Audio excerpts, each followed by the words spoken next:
Hello and welcome to MPPSC Adda. I hope you all are doing well and you are very much consistent with your studies.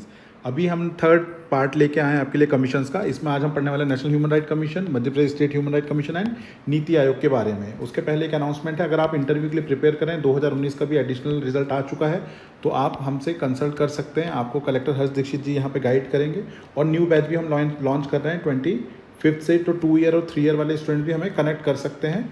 Already past में जैसे toppers निकल चुके हैं यहाँ से, काफ़ी रैंक 2 है, रैंक 7 है, तो इन सब के बारे में भी आप जानकारी यहाँ से ले सकते हैं। चलिए शुरू करते हैं अपना नेशनल ह्यूमन राइट कमीशन से। तो 10 दिसंबर 1948 में क्या हुआ था, universal declaration of human rights हुआ था। किसने किया कराया था? यूनाइटेड नेशन जनरल असेंबली में हुआ था। तो यूएन ने कराया था क्या? Universal declaration of human rights. तो ये भी पूछा जा सकता है कि universal declaration of human rights कब होता है? तो 10 दिसंबर 1948 में होता है। इसलिए 10 दिसंबर को क्या मनाया जाता है? इंटरनेशनल ह्यूमन राइट्स डे मनाया जाता है, राइट। और 1991 में एक और बहुत बड़ा डिक्लेरेशन होता है, उसका नाम था पेरिस डिक्लेरेशन। ये नाम आप याद कर लीजिए, क्वेश्चन में पूछ सकता है। पेरिस डिक्लेरेशन जो ह्यूमन राइट्स का है वो कब हुआ था? 1991 में हुआ था। अब फॉर्म कब किया गया? ये 12 अक्टूबर 1993 में। और इसका कंपोजिशन क्या है, किससे क्या स्ट्रक्चर है इसका? एक चेयरपर्सन है, 5 मेंबर हैं और 7 एक्स ऑफिशियो मेंबर। ये बहुत इंपॉर्टेंट है। इसका कंपोजिशन अभी हम डिटेल में भी देखेंगे नेक्स्ट स्लाइड में, कि जो 5 मेंबर हैं वो कौन कौन से होते हैं, या फिर 7 एक्स ऑफिशियो मेंबर है वो कौन कौन से होते हैं। Schedule caste commission, ST commission, OBC commission, women commission, minority commission, disability commission, या फिर चाइल्ड राइट प्रोटेक्शन के भी जितने भी चेयरपर्सन होंगे वो सारे एक्स ऑफिशियो इसके मेंबर्स होते हैं। तो सातों के नाम आपको याद करने पड़ेंगे। 5 मेंबर कौन से होते हैं ये भी हम अभी आगे देखेंगे। अभी सिर्फ इतना याद रखिए कि एक चेयरपर्सन है, 5 मेंबर है और 7 एक्स ऑफिशियो मेंबर्स हैं। किस टाइप की बॉडी है? एक ये स्टैट्यूटरी बॉडी है, क्योंकि ये national human right commission act 1993 के थ्रू बना है। टेन्योर क्या रहेगा इनका? 3 ईयर्स या फिर 70 साल, जो भी पहले हो जाए। प्रेजेंट चेयरपर्सन कौन है? अरुण कुमार मिश्रा जी हैं, राइट। और फर्स्ट कौन थे यहाँ पे? आप ये भी याद रखिएगा, फर्स्ट कौन थे? फर्स्ट थे आपके Ranganath Mishra ji, right. First was Ranganath Mishra ji. Currently it is Arun Kumar Mishra ji. और अपॉइंट कौन करता है? प्रेसिडेंट करता है। रिमूव भी कौन करेगा? प्रेसिडेंट करेगा। अब एक फैक्ट और आप याद रखिए यहाँ पे, फर्स्ट विमेन मेंबर कौन रही हैं? फर्स्ट विमेन मेंबर कौन रही नेशनल ह्यूमन राइट कमीशन की? तो उनका नाम है फातिमा बीवी। फातिमा बीवी, ठीक है। तो ये आपको याद रखना है। अब इसका कंपोजिशन जो मैं आपसे डिस्कस कर रहा था अभी, इसको अब हम डिटेल में देख लेते हैं, इससे क्वेश्चंस आते हैं। तो इसके कंपोजिशन में एक चेयरपर्सन होंगे, ठीक है, और 5 मेंबर होंगे और 7 एक्स ऑफिशियो मेंबर होंगे। अब जो चेयरपर्सन भी होंगे उनका भी क्या क्वालिफिकेशन रहेगा? चेयरपर्सन जो एक हैं वो रहेंगे फॉर्मर जज। ध्यान से देखो, फॉर्मर जज ऑफ सुप्रीम कोर्ट। एग्जाम में कंफ्यूज करने के लिए चीफ जस्टिस बोल सकता है कि फॉर्मर चीफ जस्टिस, तो फॉर्मर चीफ जस्टिस नहीं, फॉर्मर जज, सिंपल जज से काम हो जाएगा, क्योंकि ये बाद में चेंज कर दिया गया है। 2019 से क्या हो रहा है? फॉर्मर जज ऑफ सुप्रीम कोर्ट। कंफ्यूज करने के लिए आपको चीफ जस्टिस देगा एग्जाम में, तो उसको आंसर नहीं लगाना है आपको। ये ध्यान रखिए, कोई भी फॉर्मर जज रहे सुप्रीम कोर्ट का वो चेयरपर्सन बन सकता है NHRC का। ये क्लियर हो गया? मैं आपको साथ साथ ये भी बताते जाऊँगा कि क्या आपको नहीं लगाना है, ध्यान रखना एग्जाम में। जैसे यहाँ फॉर्मर जज लिखा है, CJI नहीं लिखा है, ये बार बार ध्यान रखिए आप। CJI नहीं दिया हुआ है यहाँ पे, ठीक है, सिर्फ फॉर्मर जज। 5 जो मेंबर होंगे, अब ये जो 5 मेंबर दिख रहे हैं आपको, ये कौन कौन होंगे? इनमें से एक मेंबर कौन होगा? वो वर्किंग मतलब करंट में या फिर रिटायर्ड जज ऑफ सुप्रीम कोर्ट। यहाँ पे भी सिंपल जज ऑफ सुप्रीम कोर्ट, वर्किंग या रिटायर। अब दोनों में डिफरेंस क्या है? चेयरमैन देखो फॉर्मर है, ठीक है, बट मेंबर क्या हो सकता है? वर्किंग भी हो सकता है और रिटायर्ड जज ऑफ सुप्रीम कोर्ट भी हो सकता है। ये बहुत इंपॉर्टेंट है, ध्यान से सुनते जाइए। फिर नेक्स्ट मेंबर एक और जो होगा वो हाई कोर्ट का वर्किंग या फिर रिटायर्ड चीफ जस्टिस होगा। चेयरपर्सन के लिए रिटायर्ड ही होना चाहिए, रिटायर्ड जज। एक मेंबर जो होगा वो वर्किंग हो सकता है या रिटायर्ड जज हो सकता है सुप्रीम कोर्ट का, या फिर हाई कोर्ट का वर्किंग या रिटायर्ड चीफ जस्टिस होगा। बाकी के जो 3 मेंबर होंगे वो ह्यूमन राइट एक्सपर्ट्स होंगे, और उसमें एक विमेन भी होगी, इंक्लूडिंग अ विमेन। तो ये स्ट्रक्चर आपको बिल्कुल अच्छे से रट के जाना है। मैं फिर से रिपीट कर रहा हूँ, कंपोजिशन में एक चेयरमैन है, राइट, एक चेयरमैन है जो कि फॉर्मर जज रहेंगे सुप्रीम कोर्ट के, और उसके बाद एक मेंबर हैं जो कि फॉर्मर एज वेल एज या फिर वर्किंग भी हो सकते हैं, वो भी जज ऑफ सुप्रीम कोर्ट। उसी तरीके से chief justice of high court, working या फिर रिटायर्ड, राइट। चेयरमैन में वर्किंग वाला कोई कंडीशन नहीं है, फॉर्मर जज ऑफ सुप्रीम कोर्ट है, ये ध्यान रखना है आपको। चीफ जस्टिस नहीं है वहाँ पे। 3 मेंबर्स में ह्यूमन राइट एक्सपर्ट्स होंगे, इंक्लूडिंग अ वुमेन, एक वुमेन भी होंगी इसमें। करेक्ट, याद हो गया आपको? एक बार पॉज करके दोबारा याद कर लीजिए इसको। नेक्स्ट अब देखते हैं 7 एक्स ऑफिशियो मेंबर, ये लिखा ना 7 एक्स ऑफिशियो मेंबर्स। तो ये 7 एक्स ऑफिशियो मेंबर कौन होंगे? All the chairpersons of the following commission, जो नीचे कमीशन है ना इनके सारे चेयरपर्सन्स क्या होंगे? इसके एक्स ऑफिशियो मेंबर होंगे। स्ट्रक्चर ये है ना, 1 chairperson plus 5 members plus 7 ex officio, मतलब ये रहेंगे ही रहेंगे। तो ये लोग रहेंगे एक्स ऑफिशियो में कौन कौन? 7 लोग, ये देखिए 7 लोगों की लिस्ट है, देखते जाइए। नेशनल कमीशन सिलेबस में है, national commission for schedule caste, schedule tribe, backward class, ये तो याद रहेगा। SC ST OBC, SC याद कर लीजिए, SC ST OBC। इसके बाद और डिप्राइव्ड सेक्शन किसका है? विमेन का है, माइनॉरिटी का है और चिल्ड्रन का है और डिसेबल्ड का है। देखिए भाई रिजर्वेशन किन किन को मिल रहा है अभी?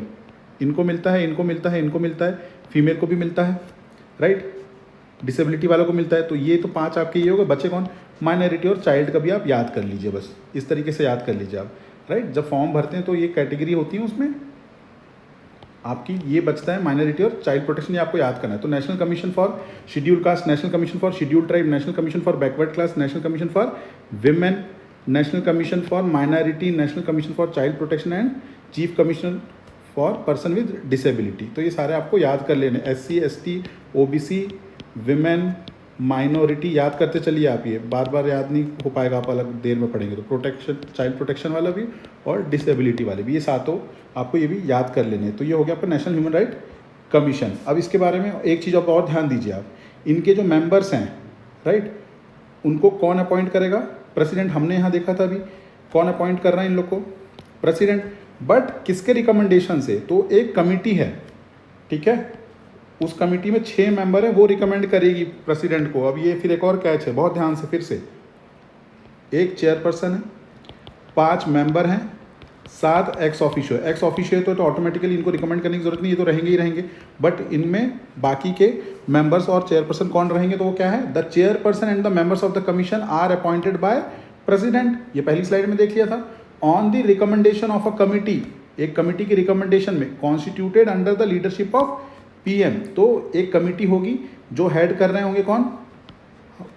PM, ठीक है। PM उस कमिटी के चेयरपर्सन रहेंगे। इसको आप ऐसा भी बोल सकते हैं कि ये एक सिलेक्ट कमिटी है, ठीक है। ऐसे अलग अलग बहुत सारी सिलेक्ट कमिटीज़ भी हैं, तो वो भी आपको सब याद करके जाना है।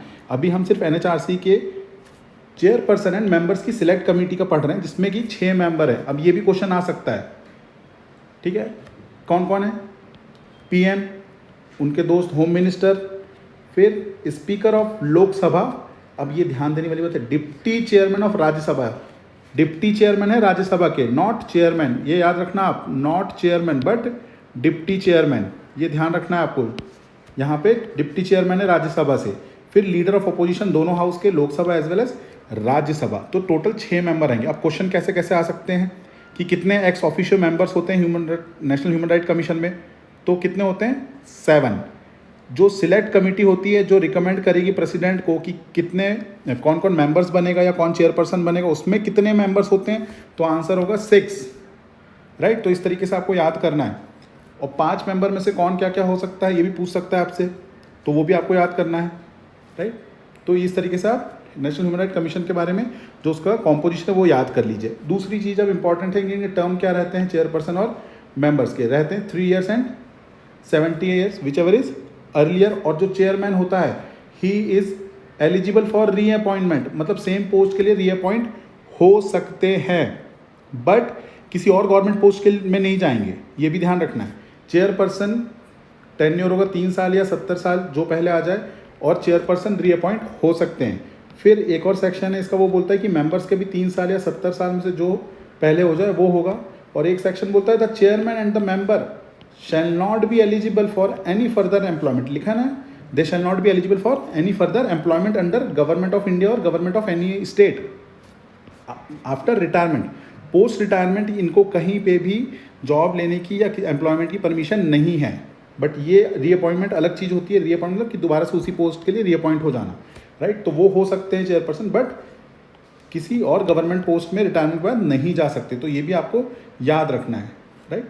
चलिए अब हम देख लेते हैं हमारे मध्य प्रदेश का जो ह्यूमन राइट कमीशन है। स्टेट के भी अलग अलग ह्यूमन राइट कमीशंस हैं, ठीक है, तो ये भी हमको देखना है। अच्छा, एक चीज़ और ध्यान रखिएगा, यहाँ पे जो आपका ह्यूमन राइट प्रोटेक्शन एक्ट है, ह्यूमन राइट एक्ट है ना 1993 का, तो उसमें टोटल चैप्टर्स कितने, ये भी बस फैक्चुअल याद कर लीजिए, चैप्टर कितने हैं 8 और सेक्शन कितने हैं 43।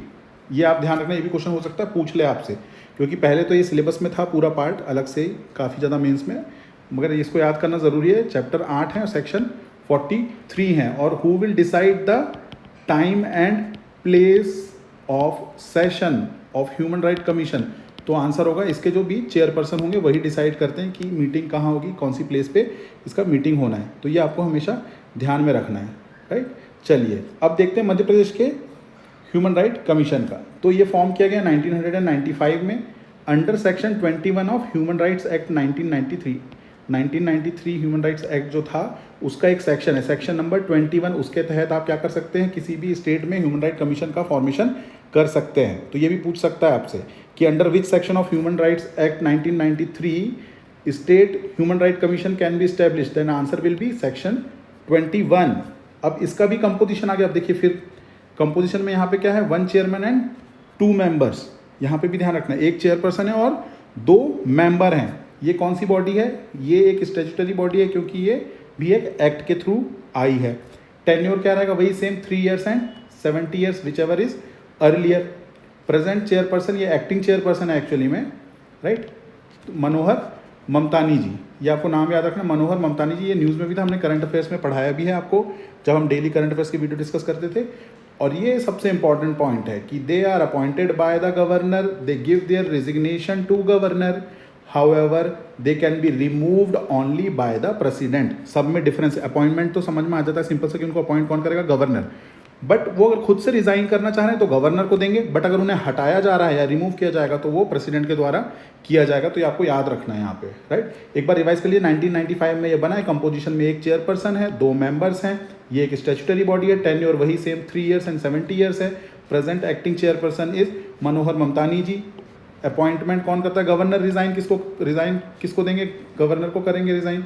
रिमूव कौन करेगा, प्रेसिडेंट करेंगे, राइट, ठीक है। अब इसका कंपोजिशन यहाँ पे भी एक बार देख लेते हैं, 1 चेयरपर्सन और 2 मेंबर्स का है। तो चेयरपर्सन जो है इसके रिटायर्ड जज ऑफ अ हाई कोर्ट, ठीक है, याद रखना रिटायर्ड जज है, एक्टिंग या वो करंट जज नहीं है, वर्किंग नहीं है, रिटायर्ड जज होगा जो भी हाई कोर्ट का वो। और जो 2 मेंबर होंगे उसमें क्या क्या हो सकता है, प्रेजेंट और रिटायर्ड जज ऑफ हाई कोर्ट।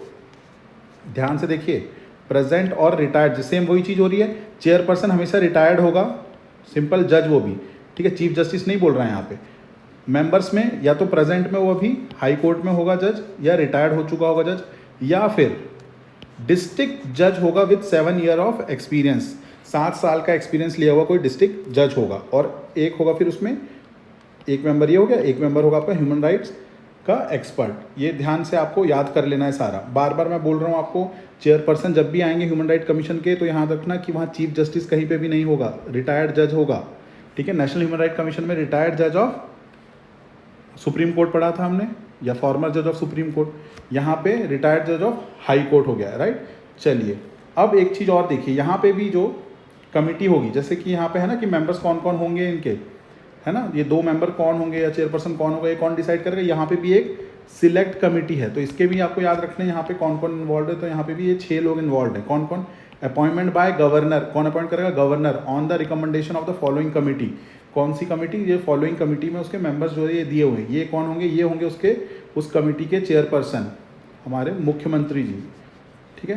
तो चीफ मिनिस्टर के साथ अभी हम याद करने के तरीके से क्या किया था, मैंने आपको बताया था, चीफ मिनिस्टर, उनके दोस्त होम मिनिस्टर, फिर speaker of the assembly, right, फिर chairman of the legislative council, ये दोनों हो गए ना, ये आपका असेंबली हो गया, ये आपका काउंसिल हो गया। फिर लीडर ऑफ अपोजिशन असेंबली में भी और leader of opposition legislative council में भी। तो सिंपल तरीका याद करने का, सीएम रहेंगे, उनके साथ होम मिनिस्टर रहेंगे, ये एक जोड़ी बन गई।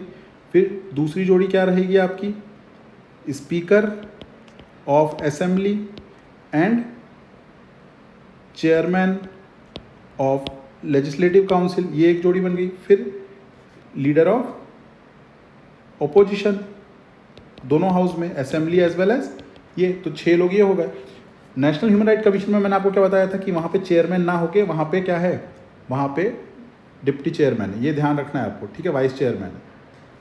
चलिए, टेन्योर क्या होता है इनका, चाहे वो इसका चेयरपर्सन हो या मेंबर हो, इनके टेन्योर होते हैं 3 ईयर और 70 year, whichever is earlier, and they are eligible for the reappointment, right. तो ये आपका हो गया national human right commission and Madhya Pradesh human right commission. तो आपको क्या क्या याद रखना है, कब डेट फॉर्म कब हुआ इसका, ये भी ध्यान रखना है आपको। इसका कंपोजिशन मेन है, कंपोजिशन से बहुत सारे क्वेश्चंस आते हैं इन डेप्थ जाके, तो कंपोजिशन आपको याद कर लेना कि कौन कौन इसमें मेंबर होते हैं। जैसे national human right commission 1+5+7 ex officio, यहाँ पे 1+2 है। फिर इनको ये जो 7 हैं, ये 7 कौन कौन से होंगे आपको ये याद कर लेने नाम सारे, 5 कौन कौन होंगे ये देख लेना है, राइट। और इनको चेयरमैन और मेंबर को अपॉइंट करने के लिए जो सिलेक्ट कमेटी वहाँ पे 6 मेंबर्स हैं, ये भी याद करना है आपको, राइट। अब देख लेते हैं शॉर्ट में नीति आयोग को, बहुत ब्रीफली सबको, क्योंकि अधिकतर आता है ये। National institution for transforming India, ये इसका फुल फॉर्म है, ये भी पूछा जा सकता है आपसे। National institution for transforming India कब बना, ये 15 जनवरी 2015 को बना था। इसका नेचर क्या है देखिए, ये एक एग्जीक्यूटिव बॉडी है, या इसको नॉन स्टैट्यूटरी बोलेंगे, स्टैट्यूटरी नहीं है क्योंकि ये किसी एक्ट के थ्रू नहीं आया है, इसलिए ये है नॉन स्टैट्यूटरी। ये कॉन्स्टिट्यूशन में नहीं दिया इसलिए ये है नॉन कॉन्स्टिट्यूशनल, राइट। अब उसको देखना, आपको कंफ्यूज करने के लिए अनकॉन्स्टिट्यूशनल लिख के दे दो, अनकॉन्स्टिट्यूशनल का मतलब अलग होता है, ठीक है, असंवैधानिक मतलब होता है इसका, तो ये नहीं होगा आंसर। आंसर होगा non constitutional, non statutory and executive body. Composition, एक चेयरमैन, एक vice chairman, 4 full time member और 2 पार्ट टाइम मेंबर रहेंगे, ये याद कर लीजिए। चेयरमैन कौन होंगे, पीएम, या फिर पीएम किसी को अगर नॉमिनेट कर दें तो वो। प्रेजेंट में वाइस चेयरमैन कौन है, सुमन बेरी। चेयरमैन तो प्रेजेंट में ऑब्वियसली पीएम साहब है, वही रहेंगे। प्रेजेंट सीईओ कौन है, BVR सुब्रमण्यम, तो ये नाम याद रखिए। सुमन बेरी जी कौन है, present vice president. Present CEO BVR Subrahmanyam, ये अभी बने थोड़ी देर पहले, थोड़े टाइम पहले, तो इनको याद कर लीजिएगा, BVR सुब्रमण्यम, राइट। तो आज के लिए इतना ही। अगर आपको हमारे वीडियोस अच्छे लग रहे हैं तो please like and comment and subscribe to the channel for more videos. Thank you very much. Have a good day. Good luck.